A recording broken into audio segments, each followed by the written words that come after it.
Hello everybody and welcome to this educational reaction kind of thing I'm apparently doing now.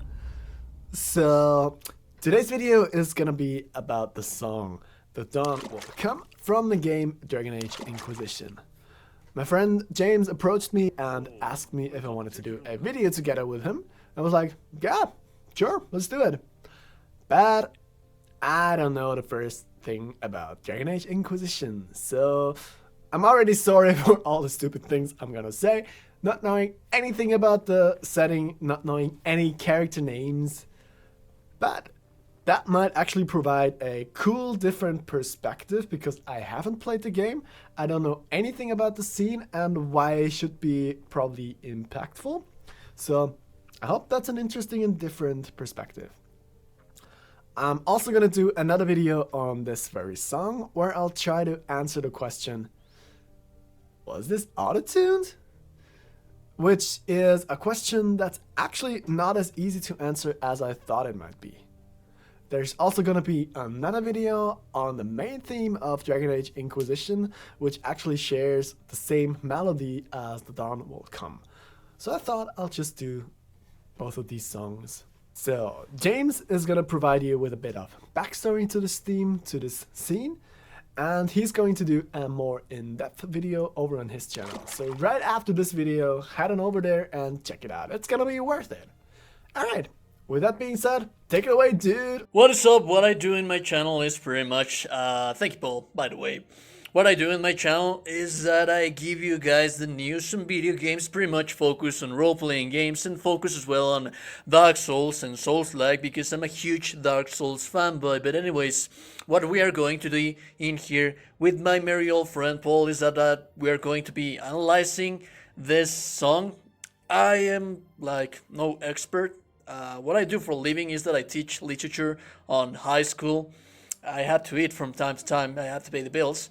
But, needless to say, I would like you guys to invite you, to remember the very first time that you played Dragon Age Inquisition, when you were a virgin, when you didn't know anything about the game. Well, probably you knew about Dragon Age Origins and Dragon Age 2, but the song on itself, I don't know, like Paul will tell you a little bit more when he tells you a little bit more about the song, but I believe that the song on itself, there's really nothing special. Now, why do we pick it up as one of the most important songs in video games, like one of the greatest song moments in video game?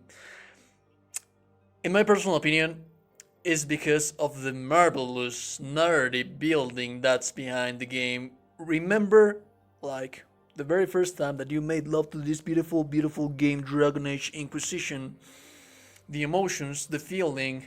Of course, we are omniscient as a player in every single game that we play out there, but when you are omniscient and the narrative direction allows you to have emotions and doubts about everything that's happening around you, I believe that's when the true well-written games come into play.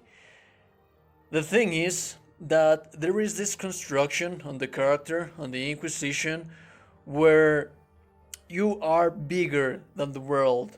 In every single game, well, not every single game, but most of the games, you are the star of the show, and as an omniscient player, that then you know that you are going to defeat the enemy. Sometimes the antagonists have a little bit of more of a protagonism, where they feel a little bit more menacing. It's not the case of Corypheus in Dragon Age Inquisition, but that's not really his fault. It's the building and narrative being behind the main character that makes him be so goddamn huge.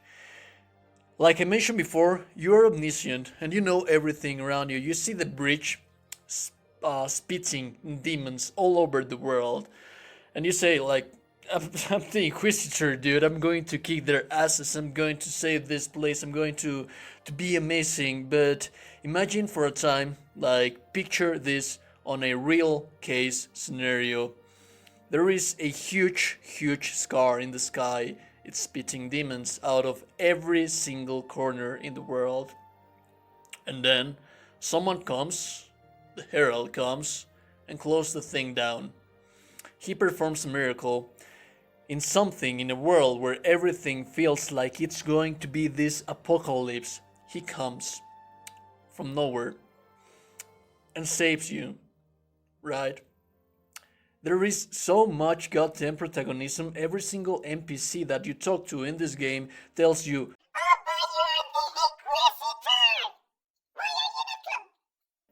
why are you not glowing?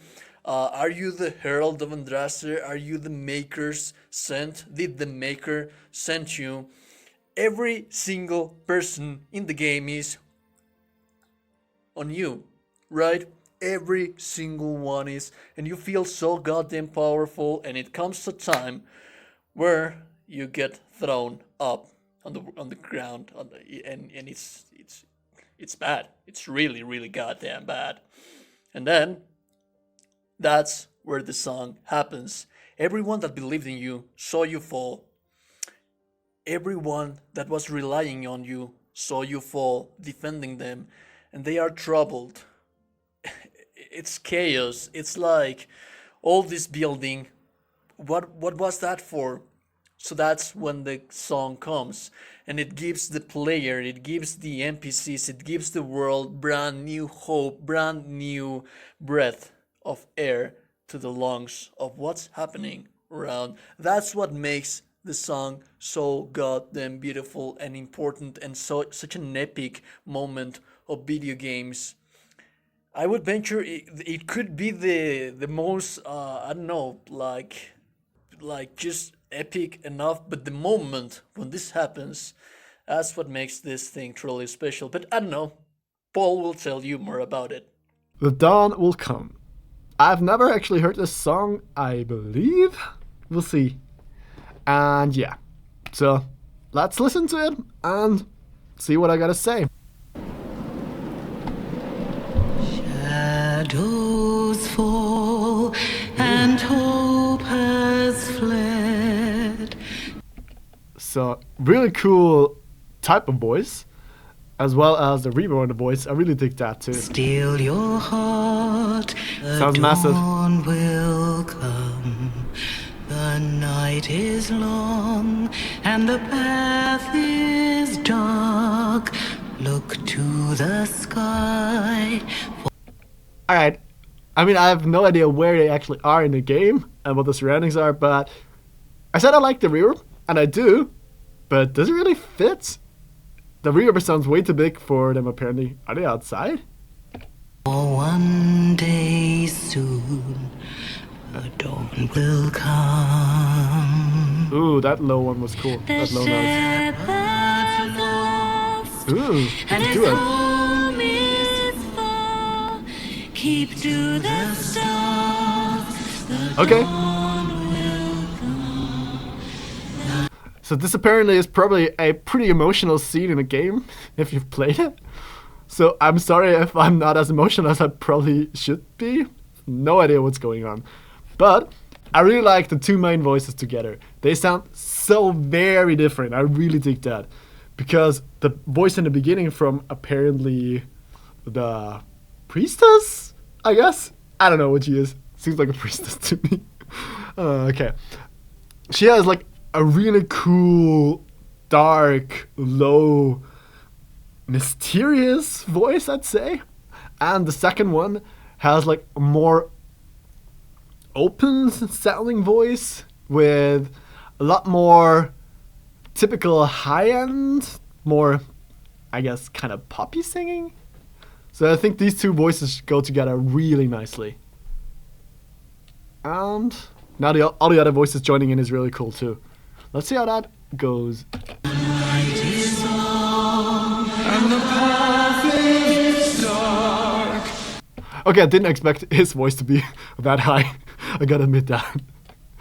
I expected some nice low growl, just like my voice was right now. No, it wasn't. Look to the sky for one day soon. The dawn will come.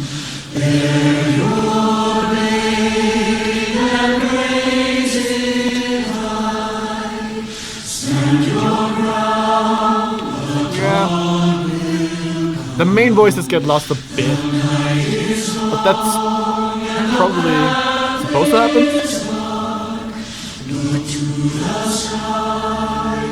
He doesn't look like a nice guy. Oh, okay. I didn't expect that. Okay. I really didn't expect the orchestral stuff to come in at the end. That was really unexpected and really nice. Let's go back. I want to listen to that again. Hello there, nice guy, apparently.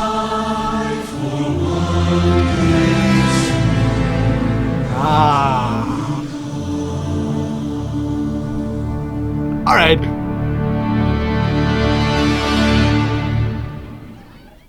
Okay. The ending was really cool.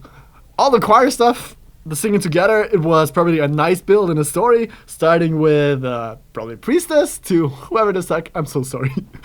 Okay, from the first woman starting really dark, the second woman adding like all the high-end, like more typical woman high voice, and then the whole choir coming in. All of that was really cool, but that ending, this was so on point because that like heightened up the emotion so much.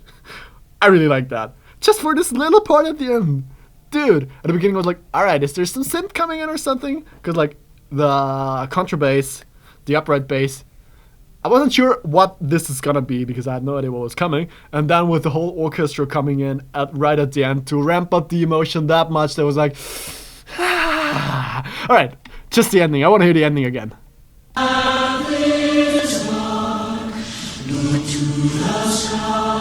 Bass?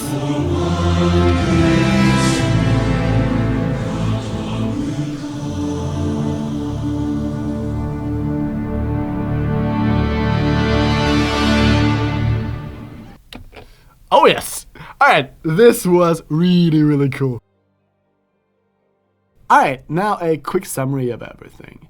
So first, let's start off with the one criticism I have, which would be the reverb.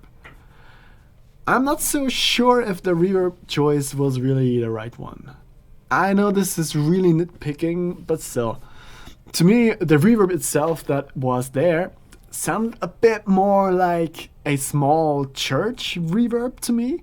So basically, clean and flat reflective surfaces with a small decay. But this whole scene takes place outside in something like a bit of a mountain range, I'd say. So I imagine the reverb to be, on the one hand, a bit more chaotic, because the surfaces themselves are not flat and spaced out a bit as well. And also, I think the reverb should come in a bit later. Because if you imagine yourself standing on a mountain and screaming something and waiting for the echo, it always takes a bit to come back. And I think this reverb here is pretty close to her voice. And also, I think when she sings lower, the reverb shouldn't be as much, because I think it shouldn't react as much if you're singing low in like a mountain range. I don't think it would have as much reverb as it did here. But as I said, I know this is really nitpicking, so that's not a big deal, and I hope I don't take you out of the immersion by saying this. Alright, now onto the first voice. She has such a cool color of voice. It's such a smooth, nice, dark voice that still has a certain hopeful vibe to it. So I really enjoyed the choice of her voice. Then, when it comes to the second voice, it brings such a big contrast. So I really like that. Contrast is always something really cool when it comes to duets or something like this. Because her voice, on the other hand, is totally bright and really open sounding. This is such a cool thing between the two. And then also, she comes in a bit late, which is something that I think is really cool, because it's got the feeling of them singing together and not like locked to a grid in a recording booth, one recording after the other. So maybe they even recorded it together in this recording booth, I don't know. But it just seems a bit more natural that way. And speaking of timing and natural, it's kind of the same thing with all the backing voices with the rest of the choir that comes in. Because they, especially in the middle, they are not as tightly locked. In the beginning, they start off a bit chaotic. In the middle, they are a bit more chaotic. And at the ending, they are really locked tightly together. I'll go a bit more into detail in the next video where I'll talk about if the whole thing was tuned or not, or at least I try to find out. And there I also noticed that they're getting tighter when it comes to the singing. So that's another really cool small detail that just makes the whole thing sound and seem more realistic, more lively, more natural. And then, as a last thing, the ending. The ending was such a cool thing to end this whole track, because I really didn't expect it. I mean, there's two ways to go about this now, because first things first, they are in this mountain range, in this, I think, haven, alone. So having an orchestra there is unrealistic. So just that this was noted as well, but it just was no problem for me. On the other hand, I think this was such a cool climax to this whole thing, because as I said, I didn't expect the orchestra to come in, and it just ramps up the intensity quite a bit in the end for a perfect finish. So this was such a great choice to end this piece with. Alright, so much for this part of the video. I am going to give it off to future me. Yo, this was so much fun. Such an interesting piece of music with quite a few things to uncover there. So, what do you think about this scene? What do you think about the music in this scene? Was it really as impactful as I thought it should have been on me? Let me know down in the comments below. Also, as I said in the intro, I'm gonna do 2 more videos on Dragon Age Inquisition. First one on this exact track again, while I'll try and find out if this was pitch corrected, which is not easy to answer. So if you want to see me struggle and change my mind over and over again, that would be a good time to subscribe. Also, the next video after that I'll be doing is going to be on the main theme of Dragon Age Inquisition. So that's a theme with quite a lot of things to discover there as well. Alright. So now's the time to head on over to James's channel and check out his video on this theme. Alright, thank you so much for watching, and see you in the next video. Servus!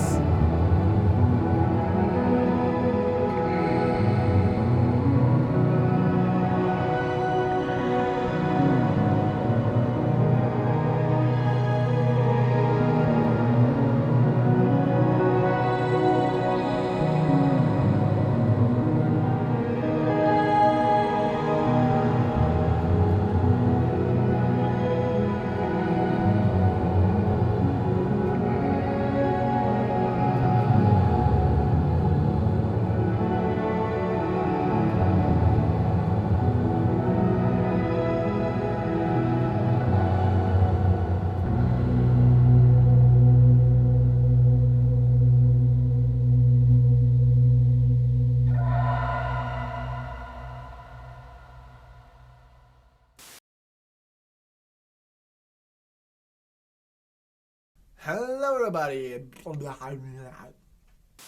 Alright, take it away then.